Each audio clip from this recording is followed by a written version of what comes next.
देखिए, आज जो है ठेकेदारी प्रथा का जो जिस तरह से सरकार अपना जो सिस्टम बना रखा है और जिस तरह से अंग्रेज लोग डिवाइड एंड रूल कर करके लोगों से काम करते थे, मारपीट के झगड़ा कराते थे, तो आज जो सरकारी तंत्र है, सारे जो अथॉरिटीज़ हैं, जो लोग नौकरी ढूंढने के लिए, सरकारी नौकरी पाने के लिए परेशान रहते हैं, उन तमाम चीज़ों को ये ठेकेदारी के हिसाब से कि कुछ पैसा देंगे, काम कराएंगे और उनको घर से बाहर कर देंगे, नौकरी से बाहर कर देंगे। तो इस तरह से ठेकेदारी प्रथा में जो है हमारी दिल्ली सरकार और जो है केंद्र सरकार दोनों आगे बढ़ रही है। इस तरह से प्राइवेटाइजेशन की तरफ देश बढ़ रहा है। उसके विरोध में यहाँ के जो ठेकेदार से जो लोग वर्कर हैं, जिनको समय पे पैसा नहीं मिलता, पूरा नहीं मिलता, जो उनको जो वेतन जो पूरा रखा है वो नहीं मिलता। एक एग्जाम्पल में हम आपको ये बात को पूरा करना चाहेंगे कि बिहार के अंदर स्कूल के अंदर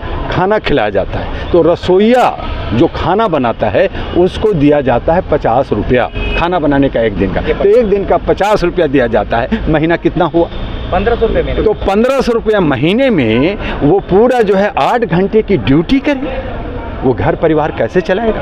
आप 45 करोड़ के घर में रहोगे, आप गाड़ियां और बंगले का मजा लोगे, आप जो है एरोप्लेन और देश विदेश में करोड़ों रुपया भ्रमण में खर्चा करोगे, और हमारे जो नौजवान हैं, हमारी जो बहू बेटियां हैं, जो मेहनत करती हैं, जो खून पसीना बहाती हैं, आप उनको 1500 रुपया में आप जो है गन्ने का जूस समझ रखा है कि गन्ने की तरह उसको पेरेंगे। तो इसी के लिए ये एक प्रोग्राम है, एक दशा दिशा दिखाने की प्रोग्राम है। इसमें हमारे गुलाम सरवर साहब, हमारे एडवोकेट, हमारे साथी सुप्रीम कोर्ट के भानु प्रताप जी हैं, महमूद प्राचा जी हैं और लोग आ रहे हैं। मैं ह्यूमन राइट्स का हूँ, ह्यूमन राइट्स के लिए काम करता हूँ, लेकिन सभी साथी हैं, मैं भी सुप्रीम कोर्ट से ही जुड़ा हुआ हूँ। लेकिन ये जो हो रहा है वो ठीक नहीं हो रहा, इसकी हम लोग विरोध में। प्राइवेटाइजेशन से तो विकास होता है ना देश का? प्राइवेटाइजेशन से विकास होता है, लेकिन वो जो है विकास अगर हमें बेरोजगारी की तरफ ले जा रहा हो, भूखमरी की तरफ ले जा रहा हो,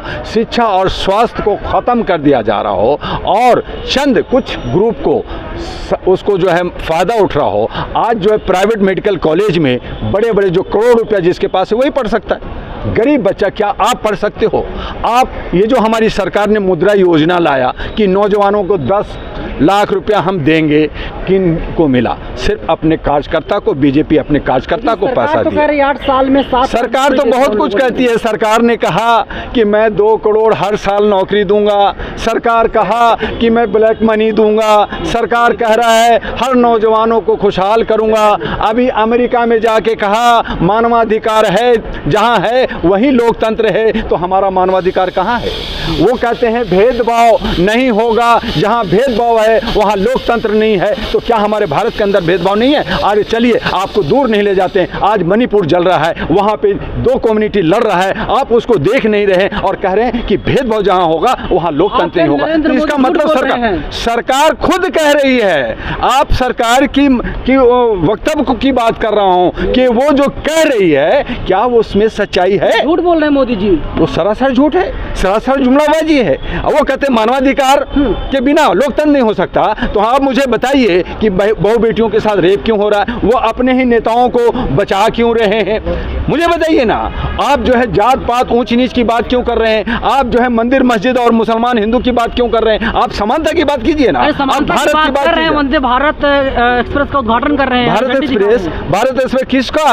वो जो है प्राइवेटाइजेशन वो कॉर्पोरेट हाउस के हाथ में दे रखा है, वो कॉर्पोरेट हाउस के हाथ में दे रखा है। और वो जो है वो मनी जो पैसा है, आज जो है कॉर्पोरेट जिस तरह से ईस्ट इंडिया कंपनी बनाई और वो बिजनेस किया और बिजनेस करके पूरे भारत में राज किया और पूरा यहाँ से लेके गया। तो भारत बिगड़ जाएगा। मोदी जी 303 302 कहिए, एक तो खुद है, तो 302 जो धारा जो लगता है मर्डर का, 302 सांसदों के चहेते बने हुए हैं। वो अंधभक्ति जिसको हम लोग कह रहे हैं, गोदी मीडिया और गोदी सांसद कह रहे हैं, उनके हैं। आज वो हारेंगे, मोदी कहाँ होंगे? मैं मोदी जी की पर्सनल कोई दुश्मन नहीं हूँ, मोदी जी को जयकार मैंने कहा, लेकिन मैंने कहा कि आप देश के प्रधानमंत्री समानता के रूप में, चाहे आप दलित हैं, चाहे शोषित हैं, चाहे पिछड़ा है, सबका प्रधानमंत्री है।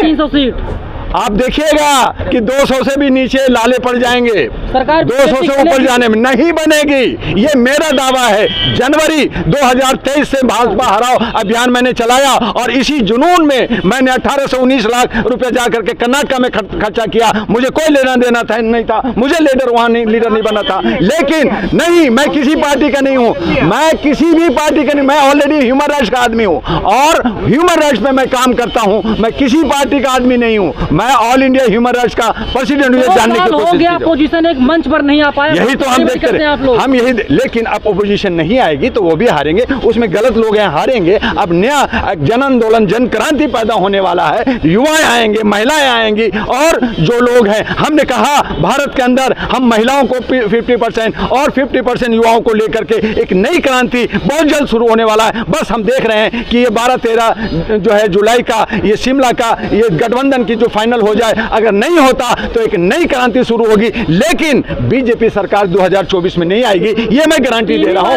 ये मैं आपको भविष्यवाणी कर। जब मोदी अल्पसंख्यक के सहारे आप लोग हैं, टीवी कौन? आपने दस्तक साहब मुझे बताइए कि जो गोदी मीडिया है, जो प्रिंट मीडिया है, जो उनका खरीदा हुआ लोग है, जो अडानी अंबानी और रामदेव बाबा का चैनल्स है, वो दिखा रहे हैं ना। लेकिन आज हमारी जो लाखों सोशल मीडिया है, आप उनको कहते हो वो मीडिया ही नहीं है, आप उस पर केस कर रहे हो, आप उनको जेल भेज रहे हो, आप उनको पार्लियामेंट स्ट्रीट में, थाने में आप ह्यूमिलेट कर रहे हो। तो ये आज़ादी क्या आर्टिकल 19, क्या आर्टिकल 21 आज़ादी क्या हमारा नहीं है? क्या हम लोग बोलने की हक नहीं रखते? क्या हमारा ये जो सोशल मीडिया दिन रात 1-1 रुपया के लिए भागता है, बेचारे के पास रुपया भी नहीं मिलता और वो दिन रात काम करता है, तो क्या ये गोदी मीडिया मदद भी नहीं करता सोशल मीडिया वालों की? तो बिल्कुल हम मदद कर रहे हैं। अभी हमने 4 जून को 80 मीडिया वाले को अवार्ड दिया, ऑनर किया है और हम आने वाले 12 अगस्त को 400 मीडिया को अवार्ड देने जा रहे हैं। इनको हम पूरा ह्यूमन राइट्स का फ्री में मेंबरशिप देंगे, उनको टैग देंगे कि आपको अगर कहा जाता है कि आप रजिस्टर्ड नहीं हो तो आप दिखाना कि मैं ह्यूमन राइट्स का हूं, मैं मीडिया का आदमी हूं, मैं सोशल एक्टिविस्ट हूं और मैं बिना जात पात का, बिना भेदभाव का मैं देश की कल्याण की बात करना चाहता हूं और फंडामेंटल राइट्स की बात करना चाहता हूं, अपनी अभिव्यक्ति की बात करना चाहता हूं। और इस तरह का जो ये लोग, जो चाहे वो ठेकेदारी में हो, चाहे वो गरीब लोग हो, चाहे मंसर हो, उनको अधिकार मिलनी चाहिए। टीवी मीडिया वालों कहते हो सवाल इसका भी हक। इधर आ जाओ ना सर, बेरोजगारी पे थोड़ा सा उधर क्या हो, मेरा की घटनाएं हो रही हैं, आपने देखा होगा हिमाचल का भी वीडियो वायरल हो रहा है, उत्तराखंड में भी वायलेंस की घटनाएं, उन्हें कैसे देख रहे हैं आप? मेरे भाई एक बात मुझे बताइए, जो आप लोग कह रहे हैं बीजेपी, आपसे मैं पूछना चाहता हूं कि 16 राज्यों में आप बीजेपी हो कहां? तमिलनाडु में हो, केरला में हो, कर्नाटका में हो, आप मध्य प्रदेश में एक हो जो भी खत्म होने वाला है, आप गुजरात में हो, आप छत्तीसगढ़ में हो, आप बंगाल में हो, तो कहाँ हो? यूपी 16 राज्यों में आप नहीं हो। और आने वाले अक्टूबर में आपका 5 राज्यों का जो चुनाव हो रहा है, उसमें 5 राज्यों में बीजेपी नहीं होगा। कहाँ हो आप? किस आधार पे कहते हैं आप कि बीजेपी के पुनः सरकार बनेगी?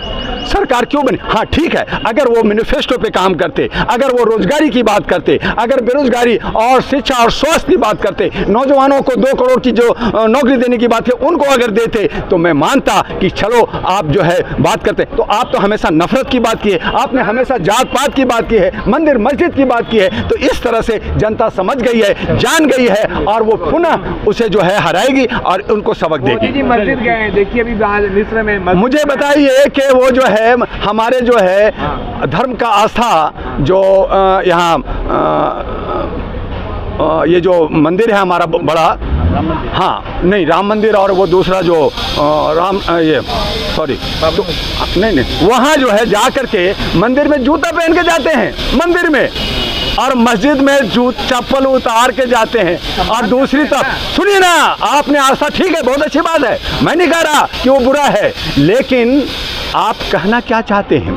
आप एक तरफ जो है जय बजरंगबली का नारा लगाते हैं, आप एक तरफ जो है केरला फाइल की प्रचार करते हैं, आप एक तरफ आपके शासन है, केरला में अगर गलत हुआ तो आप उसको पकड़िए, उसको जेल दीजिए, पकड़िए। जिस तरह से आप बुलडोजर चला रहे हैं उत्तर प्रदेश के अंदर, हमने नहीं मना किया, लेकिन अगर आप दो तरह की बातें करेंगे, वहाँ तो आप मौलाना बन गए कि देखो जहाँ मुसलमानों के मैं साथ हूँ, और दूसरी तरफ आप कह रहे हैं कि माइनॉरिटी को मैं हक अधिकार दे रहा हूँ, और तीसरी तरफ आप कह रहे हैं कि नहीं मैं सिविल कोड ला रहा हूँ जिसमें इक्वल होगा और सबको हम बराबर करेंगे। तो सिविल कोड लाने से पहले एक भारत का एक राष्ट्रभाषा होनी चाहिए, जो हमारा दिल नहीं है तो सिविल कोड आनी चाहिए, उसका मैं समर्थन करता हूँ। और राष्ट्रभाषा होनी चाहिए तो एकता होनी चाहिए। हमारा भारत 7,000 प्रजातियों में, जातियों में बटा हुआ है, 256 भाषाएं हैं, और आप सबको सम्मान करते हुए एक राजा जो होता है, एक जो देश का प्रतिनिधित्व करता है, जो कहता है कि मैं चौकीदार हूं, मैं सेवक हूं, तो उस आचरण को निर्वाह करना चाहिए,